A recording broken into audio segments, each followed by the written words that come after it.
Assalamu alaikum wa rahmatullahi wa barakatuh. How are you guys doing?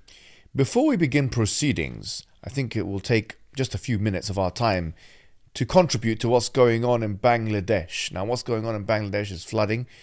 People need to be alleviated from that pain and suffering. And it will only take us a couple of minutes. And we have a responsibility as Muslims. Let's click the link below and donate now. Recently, there's been some videos online that have been going viral, actually, of me speaking in one of the Sneeko streams, which have become very popular, of course, because the champ is in them. And one of those things have been, one of those clips have been taken out of context. Let's take a look together at this clip and discuss it. Our Jesus is so much more virtuous. Is the kind of man any young person would want to follow. Their Jesus, they may, in their own religious context, want to follow him. But in the meantime, they're watching Andrew Tate because, in a way, Andrew Tate, the character of Andrew Tate, has certain things that the New Testament Jesus doesn't have. Oh, man. That's the truth. They're going to be angry on that one. It doesn't matter. Who's going to be angry? It doesn't matter.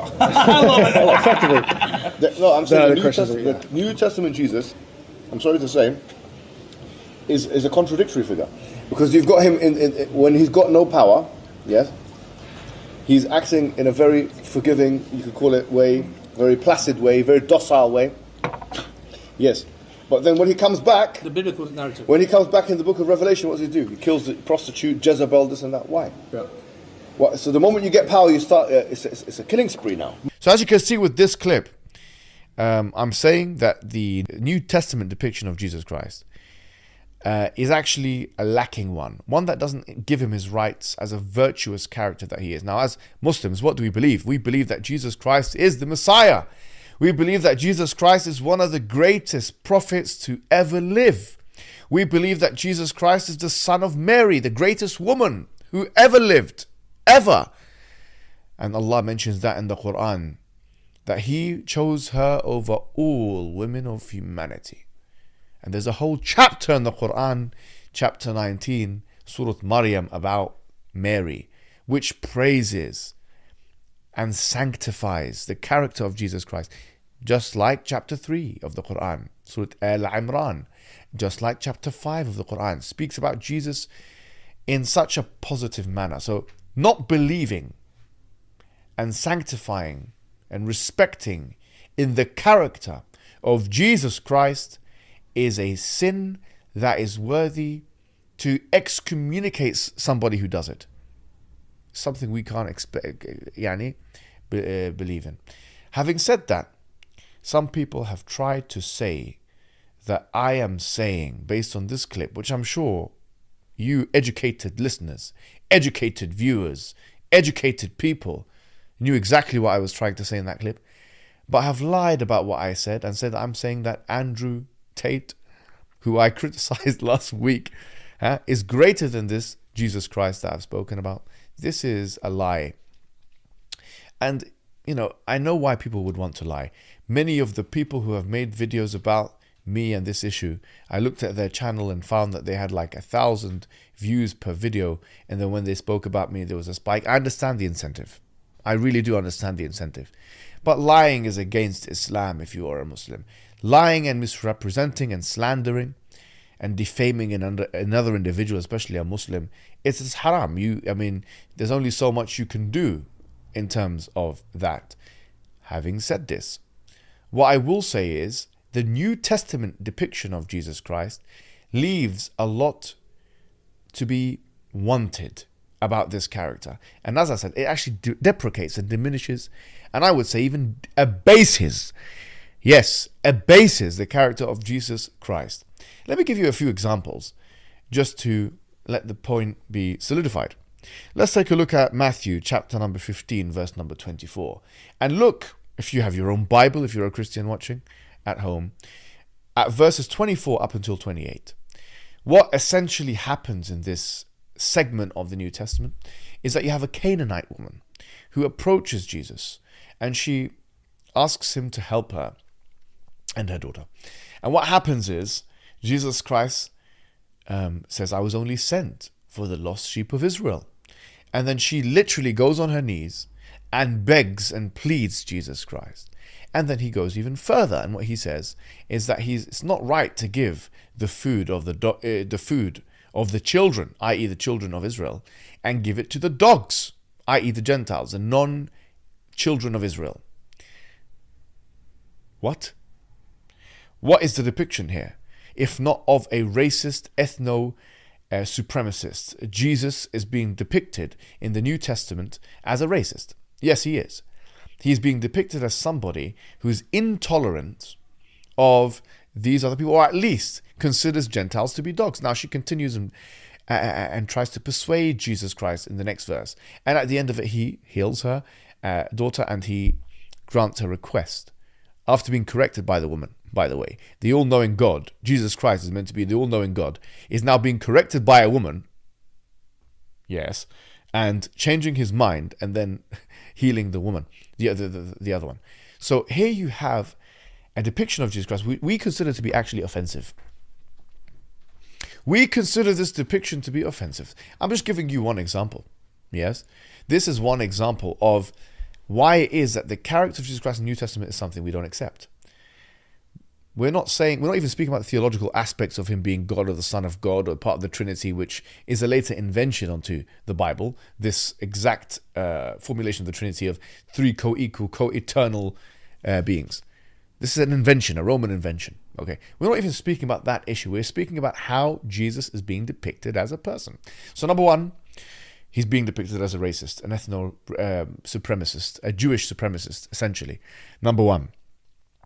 That's one thing. Then you have the pacifist nature of Jesus Christ. And we see this in Matthew chapter 5, verse number 38 and 39, where the famous verse of someone gives you the right cheek, give them the left. Someone slaps you, gives you a humiliating, and this is me being embellishing, slap on the face, give them the left one. What is this? On the one hand, he's being very rough, and he's being very stern, and he's being very uncompromising, and he's being racist to this woman, yes? And on the other hand here, you have him saying, if someone slaps you on the right cheek, give him the left. What kind of, sorry to say, and I'm not trying to offend anybody, but this is schizophrenia. This is a schizophrenic attitude. This is an inconsistent, contradictory set of propositions about an individual here. Why would I want to not offend anybody when we believe Jesus Christ would never be this contradictory?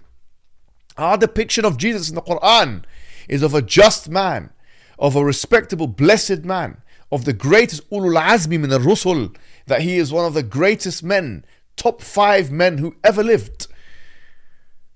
And this is the depiction in the Bible. Of course it leaves something to be wanted from Jesus Christ. Then you have another thing here. Look at this.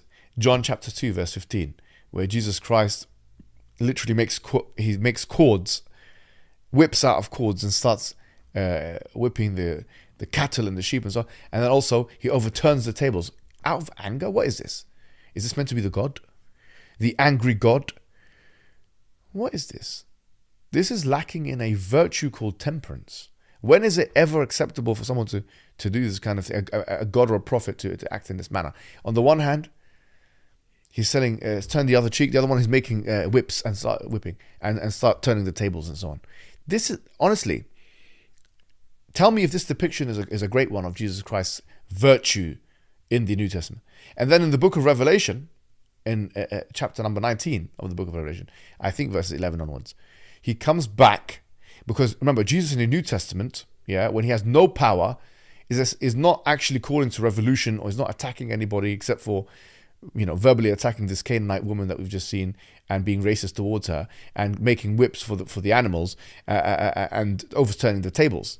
But when he comes back, that passive aggression becomes not only aggression, but it becomes dictatorship, because he goes on a killing spree.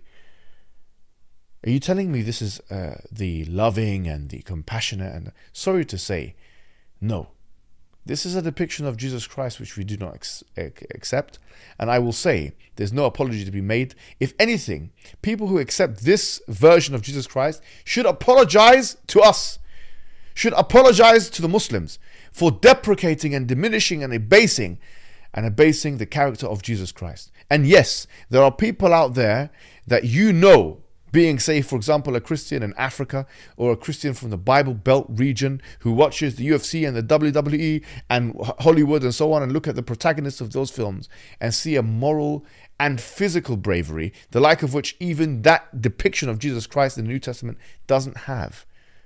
And there's a reason why people are attracted to this, because there's an intrinsic attraction to the virtues, intrinsic virtues that exist in human beings. And unfortunately, the New Testament a depiction of Jesus Christ is lacking in those virtues with Jesus Christ. We would say, if you really want to fall in love with the character of Jesus Christ and the way that he should be fall in love with, then look no further than the Quran. Look no further than the Sunnah. Look no further than in the descriptions of the Prophet Muhammad about this man, where it sieves out and filters out all of this, sorry to say, incorrect information, erroneous, corrupted information that we find in these books. And of course, that's not to say that the New Testament doesn't have positive descriptions of Jesus as well, which we accept and respect and are beautiful. Like, for example, the Sermon of the Mount, or for example, many of his interactions with people and so the humble and kind nature. Yes, I can quote many biblical verses which I accept and think are a representation of Jesus Christ, but they're also mixed with these other ones. So as Muslims, we would say that's why the Quran is muhaymin. It is a guardian over the previous scriptures, and that these books are corrupted. This is the view of Islam. فَوَيْلٌ لِلَّذِينَ يَكْتُبُونَ الْكِتَابَ بِأَيْدِيهِمْ ثُمَّ يَقُولُونَ هَذَا مِنْ عِنْدِ اللَّهِ لِيَشْتَرُوا بِهِ ثَمَنًا قَلِيلًا فَوَيْلٌ لَهُمْ مِمَّا كَتَبَتْ أَيْدِيهِمْ وَوَيْلٌ لَهُمْ مِمَّا يَكْسِبُونَ. That woe to those who write the book with their own hands and say this is from Allah, to try and retrieve with that a paltry price or a miserly price.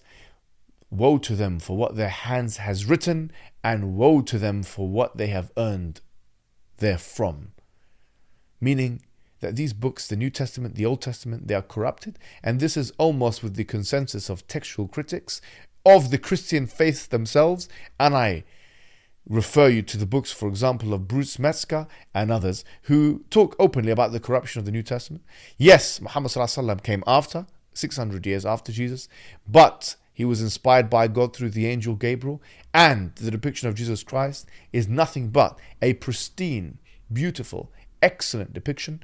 And if you want to be reintroduced to the character of Jesus Christ, then the Quran is the book for you. And believe me, you'll fall in love with him even more, and in a more powerful, meaningful and authentic and genuine way than you would have ever been able to do so looking at Christian theology, which is contradictory, of a man God, a limited, unlimited being, and also of a depiction of a man in this manner.